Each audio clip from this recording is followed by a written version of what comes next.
افضل صلواتک وعدد معلوماتک وبارک وسلم۔ معزز و مکرم حاضرین کرام و سامعین ذوی الاحترام، جیسا کہ سلسلہ بار سیرت النبی صلی اللہ علیہ وسلم کا ہمارا درس چل رہا ہے، ہجرت کے تیسرے سال جو اہم واقعات پیش آئے ہم اس کی گفتگو کر رہے ہیں۔ ہجرت کا جو تیسرے سال کا سب سے اہم واقعہ تھا جنگ احد کا، اس کی تفصیل ہمارے درمیان چل رہی تھی۔ ہم نے گزشتہ جمعہ میں جو ہے جنگ کی ابتدا اور جنگ کے حالات کو سماعت کیا کہ کس طرح سے جنگ کی ابتدا ہوئی اور ابتدا میں مسلمان کیسے کافروں پر حاوی ہو رہے تھے اور مسلمان فتح کی طرف بڑھ رہے تھے، اور رسول کریم صلی اللہ علیہ وسلم نے جو جنگی تدابیر کو اختیار کیا تھا وہ کس طرح کی تھی آپ کے سامنے رکھی گئی۔ حضرت سیدنا غسیل الملائکہ حنظلہ رضی اللہ عنہ کی شہادت کے بارے میں آپ نے سنا۔ حضرت حمزہ ابن عبد المطلب جو حضور کے چچا تھے ان کی شہادت کے بارے میں آپ نے سنا۔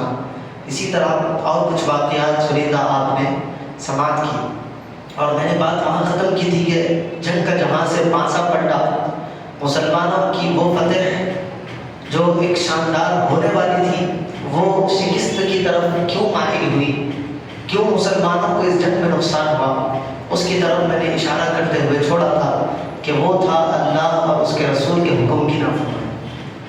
اللہ کے رسول کے حکم کی نافرمانی کرنا گویا اللہ کے حکم کی نافرمانی کرنا ہے۔ رسول کریم صلی اللہ علیہ وسلم نے جبل رمات پر، یعنی جس طرف حضرت سیدنا امیر حمزہ رضی اللہ تعالیٰ عنہ کے قدمین شریفین ہیں، اس طرف جو پہاڑ ہے چھوٹا سا درہ ہے، اس پر 50 تیر اندازوں کو رسول کریم صلی اللہ علیہ وسلم نے کھڑا کیا تھا کہ ہم چاہے جنگ جیتے یا ہار جائے یا کفار ہم کو قتل کر دے، شہید کر دے، تب بھی تم اس درے کو چھوڑ کر نیچے نہیں اترنا۔ یہ رسول کریم صلی اللہ علیہ وسلم کا صاف صاف ان کے لیے حکم تھا، لیکن انہوں نے کیا کیا؟ جب دیکھا کہ مسلمان کافروں پر مسلط ہو رہے ہیں اور بڑی تیزی کے ساتھ حملہ کر رہے ہیں، اور ہوا بھی یہی کہ کافر پیٹھ دکھا کر بھاگنے لگے، میدان چھوڑ کر جانے لگے، وہ جو عورتوں کو لایا گیا تھا ان کے بارے میں آتا ہے کہ وہ عورتیں بھی بھاگنے لگی، سارا میدان درہم برہم ہوا۔ ادھر وہ پہاڑ پر کھڑے ہوئے صحابہ کرام نے دیکھا کہ نیچے جنگ کا پاسا بدل گیا ہے اور مسلمانوں کو فتح ہو گئی ہے، تو کچھ لوگوں نے کہا کہ چلو ہم مال غنیمت کو لوٹ لیتے ہیں، یعنی کفار اپنا مال و اسباب چھوڑ کر ڈر کے مارے پیٹ دکھا کر بھاگ رہے ہیں، تو ان کے مال کو لینے کے لیے وہ صحابہ کرام نیچے اترنا چاہتے تھے۔ ان کے جو کمانڈر تھے حضرت عبداللہ ابن جبیر رضی اللہ تعالیٰ عنہ، انہوں نے کہا کہ خبردار یہ کام نہیں کرنا، رسول کریم صلی اللہ علیہ وسلم کا جو حکم ہے ہمیں اس حکم پر عمل کرتے ہوئے اپنی جگہ پر ڈٹے رہنا ہے، اس جگہ کو نہیں چھوڑنا ہے۔ کچھ صحابہ کرام بھلے بعض اوقات ہوتا یہی ہے، ہم کرنا نہیں چاہتے، دوسروں کی دیکھا دیکھی میں ہمارے ساتھ بھی کوئی حادثہ پیش آ جاتا ہے، ویسے ہی ان صحابہ کرام کے ساتھ ہوا۔ کچھ لوگوں کی جانے کی وجہ سے 30-35 صحابہ کرام نیچے اتر گئے اس درے سے، اور کفار کے لشکر کے کمانڈر خالد بن ولید جو بعد میں مسلمان ہوئے اور سیف اللہ، اللہ کی تلوار کا ان کو لقب ملا، وہ خالد بن ولید آئے تھے کفار کی جانب سے۔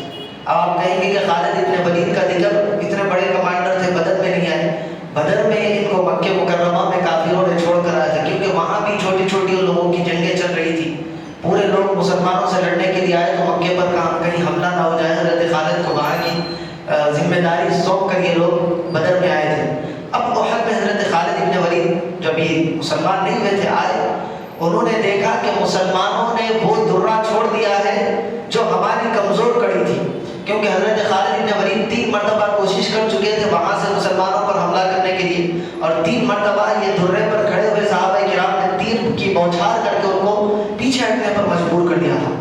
خالد بن ولید نے دیکھا کہ اب موقع ہے، ان کو حملہ کیا جا سکتا ہے۔ خالد بن ولید نے اس درے کے راستے سے مسلمانوں پر حملہ کیا۔ ہوا یہ کہ مسلمان 2 گروپوں کے درمیان پھنس گئے، ادھر سے بھی کافر آ گئے، ادھر سے تو کافروں کا سامنا تھا، اس طرف سے بھی حضرت خالد بن ولید کا لشکر جو تھا گھس گیا اور مسلمانوں پر حملہ کرنے لگے، ایسی گہما گہمی پھیلی کہ روایت میں آتا ہے کہ کون ہے پہچانے نہیں جا رہے تھے۔ مسلمانوں کے ساتھ لڑنے لگے، کافروں کے ساتھ لڑنے، سب ایک دوسرے سے لڑنے میں لگے۔ ہوا یہاں تک کہ حضرت حذیفہ ابن یمان رضی اللہ عنہ کے والد، مشہور صحابی ان کے والد حضرت یمان رضی اللہ تعالیٰ عنہ، یہ مسلمانوں کی تلوار سے شہید ہوئے۔ حالانکہ جنگ کے وقت میں حضرت حذیفہ پکار کر کہہ رہے تھے کہ اے لوگوں سنو، یہ میرے والد ہیں، لیکن ایسا معاملہ پیش آ گیا، ایسا برہم نظام ہو گیا، ایسی گہما گہمی پھیلی کہ مسلمانوں کے ہاتھوں سے مسلمانوں کا نقصان ہونے لگا۔ غلطی کیا تھی؟ صرف ایک غلطی تھی، رسول کریم صلی اللہ علیہ وسلم کی نافرمانی، کے حکم کی نافرمانی۔ اس کا بدلہ اللہ تبارک و تعالیٰ نے بتایا، رسول کے حکم کے خلاف ورزی کرو گے تو پھر تمہیں اس طرح کی پریشانیوں میں مبتلا کیا جائے گا۔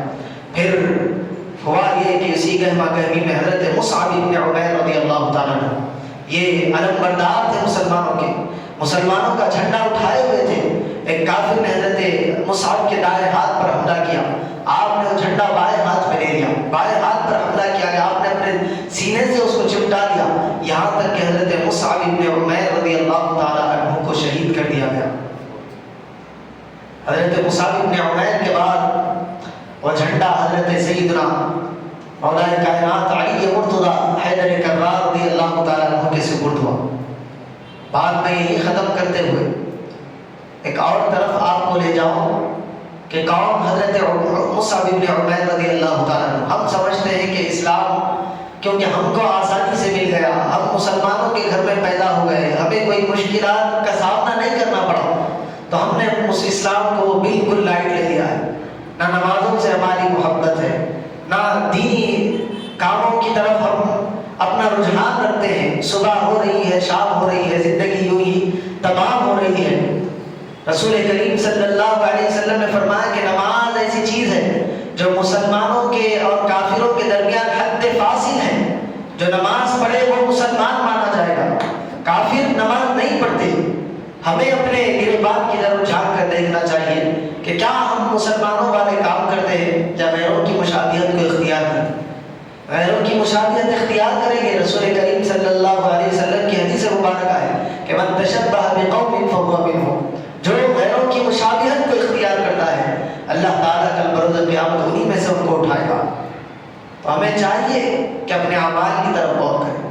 یہ مہینہ رجب المرجب کا مہینہ اور معراج شریف کا مہینہ، معراج میں جو سب سے بڑا تحفہ رسول کریم صلی اللہ علیہ وسلم کو نوازا گیا وہ نماز کا تحفہ تھا۔ اس کو بھی ہمیں سینے سے لگانا چاہیے، پنج وقتہ نمازوں کے ہم کو پابند بننا چاہیے۔ یہ تو ایک بات تھی۔ میں بات کر رہا تھا حضرت مصعب بن عمیر کے بارے میں۔ حضرت مصعب بن عمیر جب اسلام کی دعوت رسول کریم صلی اللہ علیہ وسلم مکہ مکرمہ میں دے رہے ہیں، ابتداء اسلام ہے، حضرت مصعب بن عمیر رضی اللہ تعالیٰ عنہ کو پتہ چلا کہ نبی آخر الزمان صلی اللہ علیہ وسلم کی بعثت ہوئی اور وہ لوگوں کو اسلام کی طرف، خدا کی طرف بلا رہے ہیں۔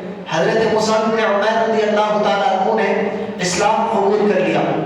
حضرت مصعب بن عمیر کے والد کا بچپن میں انتقال ہوا تھا، ماں نے بڑے ناز و نعم سے ان کو پالا تھا اور اتنے بڑے گھرانے سے حضرت مصعب بن عمیر رضی اللہ تعالیٰ عنہ تھے کہ ملک شام سے ان کے پہننے کا کپڑا آتا تھا۔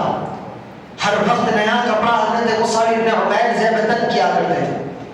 آپ کے پہننے کی جوتیاں یمن کے ایک شہر سے آتی تھی اور ایسی خوشبو استعمال کیا کرتے تھے کہ مکہ مکرمہ میں ویسی خوشبو اور کوئی استعمال نہیں کرتا۔ جس گلی سے گزر جاتے لوگ پہچان لیتے کہ اس گلی سے مصعب بن عمیر کا گزر ہوا ہے۔ وہ مصعب بن عمیر جب اسلام قبول کیے، ماں کے پاس گئے تو کہنے لگی ماں کہ تیرے باپ نے بڑی دولت چھوڑی ہے لیکن تو نے باپ کا دین چھوڑ دیا، اب تیرا اس پیسے سے کوئی لینا دینا نہیں۔ اگر تو چاہتا ہے کہ یہ ایسی ہی آسائش میں رہے، یہی ناز و نعم کی تمہاری دیکھ بھال ہوتی رہے، تو پھر تمہیں محمد صلی اللہ علیہ وسلم کا دعوت چھوڑنا پڑے گا۔ حضرت مصعب نے کہا کہ یہ دنیا کے مال و متاع یہ ہیچ ہے، اس کی کوئی قدر و قیمت مسلمانوں کے نزدیک نہیں ہے۔ مسلمانوں کے نزدیک اصلی قیمت آخرت کی ہے، اصلی قیمت جنت کی ہے۔ میں اس جنت کے عوض میں اس دنیا کی دولت کو ٹھوکر مارتا ہوں۔ ہوا یہ کہ ماں نے اپنے گھر میں ان کو قید کر دیا۔ حضرت مصعب بن عمیر رضی اللہ تعالیٰ چند دن قید رہے، اس کے بعد کہا کہ اگر تم اسلام کو چھوڑ دیتے ہو تو تم کو پھر سے آزاد کر دیا جائے گا۔ حضرت مصعب بن عمیر نے کہا کہ نہیں۔ ایک موقع ایسا آیا کہ صحابہ کرام پہلی مرتبہ مدینے سے پہلے حبشہ کی جانب ہجرت کر رہے تھے۔ حضرت مصعب نے پلان کیا اور ان لوگوں کے ساتھ مل کر آپ حبشہ کی جانب ہجرت کر کے چلے گئے۔ پھر جب حبشہ میں مکے کے کچھ وفود پہنچے اور وہاں جا کر ایک جھوٹی خبر پھیلا دی گئی کہ سارے کو مکہ کے لوگ کا کافر جو ہے مسلمان ہو گئے ہیں، مکے کے حالات بہتر ہو گئے ہیں۔ یہ سن کر خبر حضرت مصعب واپس آ گئے تھے۔ یہاں آ کر دیکھا تو یہاں مزید حالات بگڑ گئے تھے۔ اب اس کے بعد ہوا یہ کہ وہ مصعب بن عمیر جو ایسا کپڑا پہنتے کہ عرب میں ویسا کپڑا نہیں پہنا جاتا، ایسی خوشبو استعمال کرتے کہ ان کے لیے ان کی جیسی خوشبو کوئی استعمال نہیں کرتا۔ اب وہ مصعب بن عمیر پرانے پھٹے ٹاٹ کے کپڑے پہنے ہوئے رسول کریم صلی اللہ علیہ وسلم کی بارگاہ میں آئے۔ رسول کریم صلی اللہ علیہ وسلم نے بہت ان سے محبت کی۔